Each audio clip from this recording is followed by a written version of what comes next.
এসে আমি আমেনাকে সালাম দিয়া দেয়। আকাশের তারকাগুলা এসে এসে আমি আমেনাকে সালাম দিয়া দেয়। গাছপালাগুলা এসে এসে আমি আমেনাকে সালাম দিয়া দেয়। বাদ দিলাম এইগুলার তো প্রাণ আছে। আমি যখন শুইতে যাওয়া হয় আমার ঘরের দেয়ালগুলা আমি আমেনাকে এসে এসে সালাম দেয়। আল্লাহর পয়গম্বর দুনিয়ার জমিনে পদার্পণ করলেন, দুনিয়ার জমিনে আসলেন। আলহামদুলিল্লাহ। বিবি আমেনা জানায় দে আমার মোহাম্মদ যখন দুনিয়ার জমিনে আসলো সামান্য পিপিলিকার মতো আমি অনুভব করি নাই, ব্যথা অনুভব করি না। একেবারে সুন্দরভাবে আমার মোহাম্মদ দুনিয়ার জমিনে এসেছিল। অন্য অন্য বাচ্চাদের খতনা করাই দেওয়া হয়, আমার মোহাম্মদ জান্নাত থেকে খতনা হয়ে দুনিয়ার জমিনে এসেছি। আমার মোহাম্মদ দুনিয়ার জমিনে আসতে দেরি হয়, মগর আল্লাহ তাআলাকে সেজদা দিতে দেরি হয় না। আমি তাকায় দেখলাম আমার মোহাম্মদ হঠাৎ করে এই শাহাদাত আঙ্গুলটা উঁচু করে নেয়। শাহাদাত আঙ্গুল থেকে একটা আলো বের হয়ে সারা পৃথিবীটা আলোকময় হয়ে যায়। আকাশ হতে চাঁদ নেমেছে মামিনার কোলে, আধার রাতে উঠলো যেন চাঁদের চিরাগ জ্বলে, চাঁদের চিরাগ জ্বলে। গুলশানে আজ বুলবুলিরা গাইছে শিরিন কালাম, তামাম জাহান নবীর তোরে জানা है लाखों सलाम, জানা है लाखों सलाम। आकाश होते चाँद नेमेছে মামিনার কোলে, আধার রাতে উঠলো যেন চাঁদের চিরাগ জ্বলে। আল্লাহু আকবার। কথা হইতে থাকতো পয়গম্বর দুনিয়ার জমিনে পদার্পণ করতে দেরি হয়, সারা দুনিয়াটা আলোকময় হইতে দেরি হয় না। কেমন নবীজির উম্মত হইলাম বন্ধু, নবীজিকে তো আমরা চিনলামই না, শুধু দুনিয়াটা কি চিনলাম, টাকা পয়সা গুলাই চিনলাম, শুধু নেতা খেতাদেরকেই চিনলাম, পয়গম্বর কি চিনলাম না। পয়গম্বর এখনো পর্যন্ত বড় হয় না, আস্তে আস্তে করে করে বড় হয়। পয়গম্বর আস্তে আস্তে করে বড় হইতেছে। বিবি হালিমা সাদিয়া সেই দূর থেকে মোহাম্মদকে নিশায় নেওয়ার জন্য এসেছিল। সবাই সুন্দর সুন্দর বাচ্চাদেরকে নিয়ে যারা যারা ঘরের ভিতরে চলে যায়। বিবি হালিমা আসার পর দেখলো খাজা আব্দুল মুত্তালিবের নাতি আছে, মাগার ধন সম্পদ কোনো কিছুই না, এই বাচ্চাটাকে নিয়ে যাব কিনা। স্বামীর সাথে কথোপকথন করতেছে, মুশারা করতেছে, নেব কিনা। স্বামী জানাতে নেওয়ার দরকার না, এই বাজার থেকে আমরা বাচ্চা নেওয়ার জন্য এসেছি, মক্কা নগরী থেকে বাচ্চা নেওয়ার জন্য এসেছি। আমরা 10 থেকে 11 জন মহিলা এসেছি, তাদের স্বামীরাও এসেছি। মাগার সবাই ধন সম্পদওয়ালাদেরকে নিয়ে চলে গিয়েছে, আমাদের জন্য এটাই রেখে গেছে। আমরা তো নিজেরাই খেতে পারি না, এই মোহাম্মদকে আবার কি খাওয়াইব? আল্লাহ বলেন না,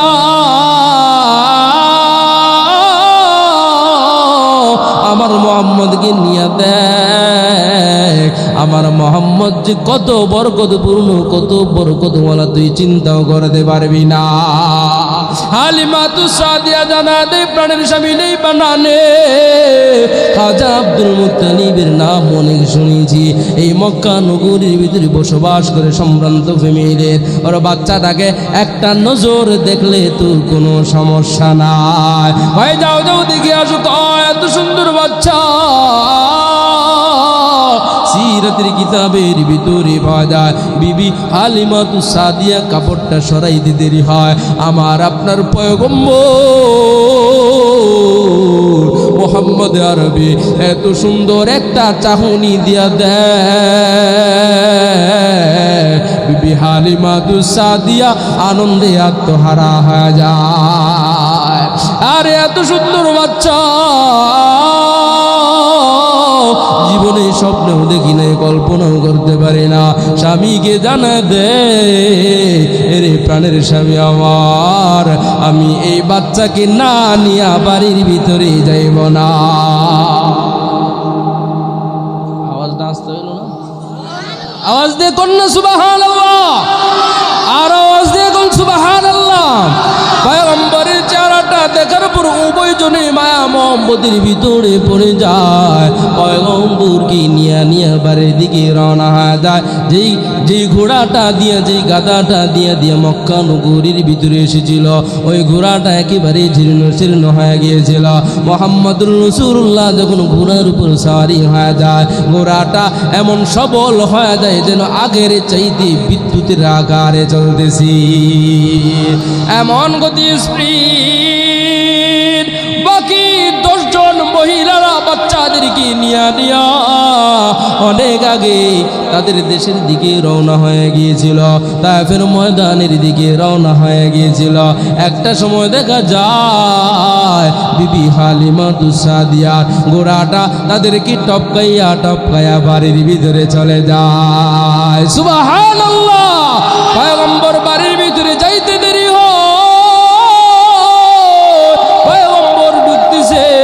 বিবি হালিমা সাদিয়া জানা দে, আমি যখন মোহাম্মদকে নিয়ে বাড়ির ভিতরে ঢুকতেছি, আমি তাকে দেখলাম আমার ছাগলগুলা একেবারে কাঠের মতো শুকনো অবস্থায় ছিল।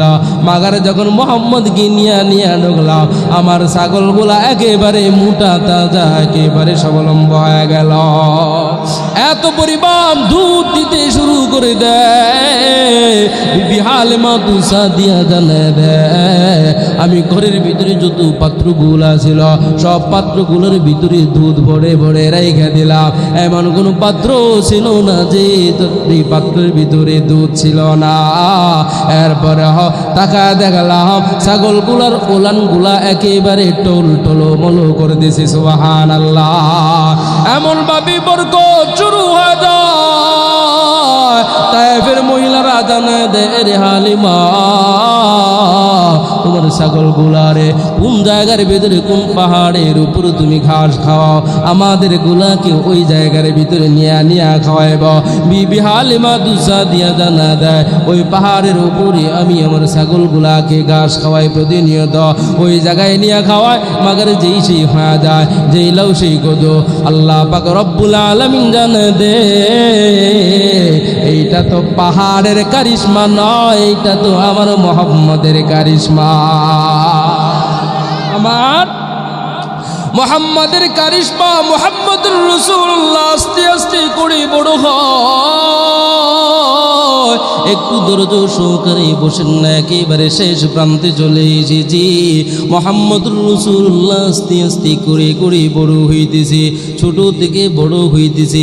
হঠাৎ করে দুধ ভাই আব্দুল্লাহ একদিন নিয়ে যায় ওই মাটির ভিতরে ছাগল চড়ানোর জন্য। হঠাৎ দেখতেছে আকাশ থেকে 2 জন ফেরেশতা এসেছে। পয়গম্বর হাবিবে কিবরিয়া মুহাম্মদ আরবি সাল্লাল্লাহু আলাইহি ওয়াসাল্লামের বুকটাকে ছিঁড়ে কি যেন বের করলো একেবারে সুন্দরভাবে, আবার ধুয়ে মুছে ভিতরে ঢুকাইয়া দেয়। সুবহানাল্লাহ। এই ঘটনা বিবি হালিমা সাদিয়ার কানে যখন চলে যায়, বিবি হালিমা সাদিয়া ভয় পেয়ে যায়। আমার মুহাম্মদের পিছনে শত্রু লেগে যায়, মুহাম্মদকে দিয়ে আসতে হবে, তার মা আমেনার কাছে দিয়ে আসতে হবে, এখন আর রাখা যাবে না। মাগার মায়া মোহাম্মত ছাড়তে পারে না।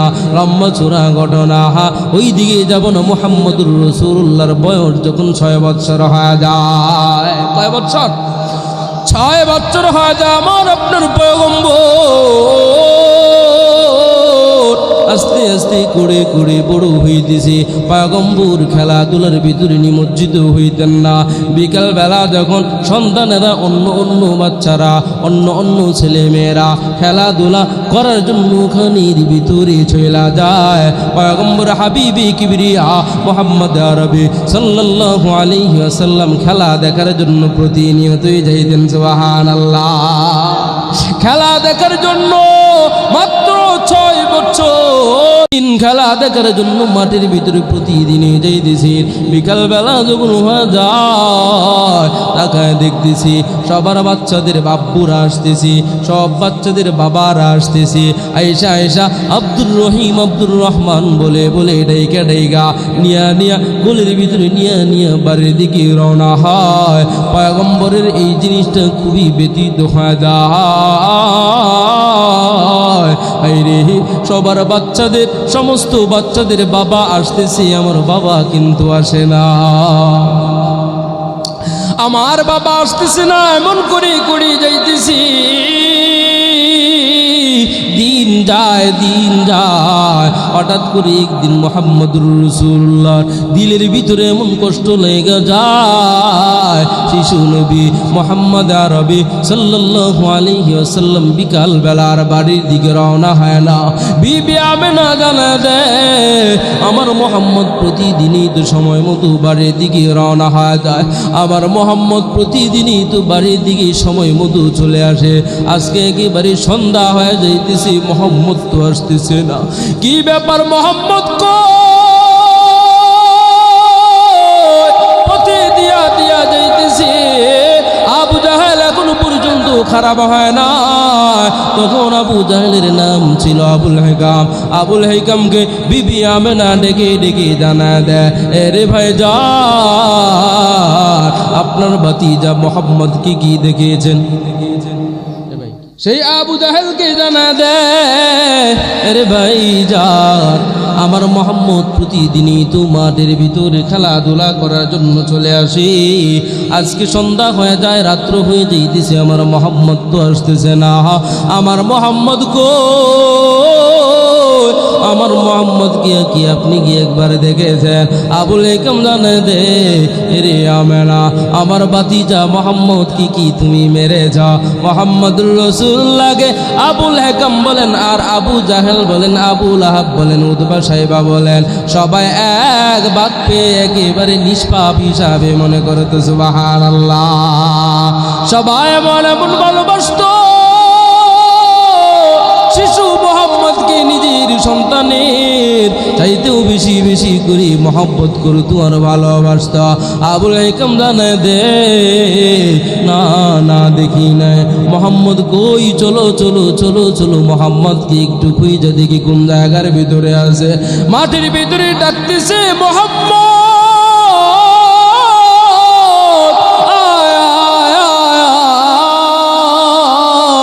বাড়ির দিকে কি যাইব না, আমি তোমার মা হয়ে অপেক্ষা করতেছি। মুহাম্মদুর রাসূলুল্লাহ তাকায় দেখতেছি মাঠের কনারের ভিতরে ফুফায়া কান্না করতেছি, চিল্লা কান্না করতেছি আর বলতেছে, ওগো আম্মু প্রতিদিনই তো আমি তাকায় দেখি আমার বন্ধু বান্ধবীরা এই জায়গার ভিতরে খেলাধুলা করতেছি।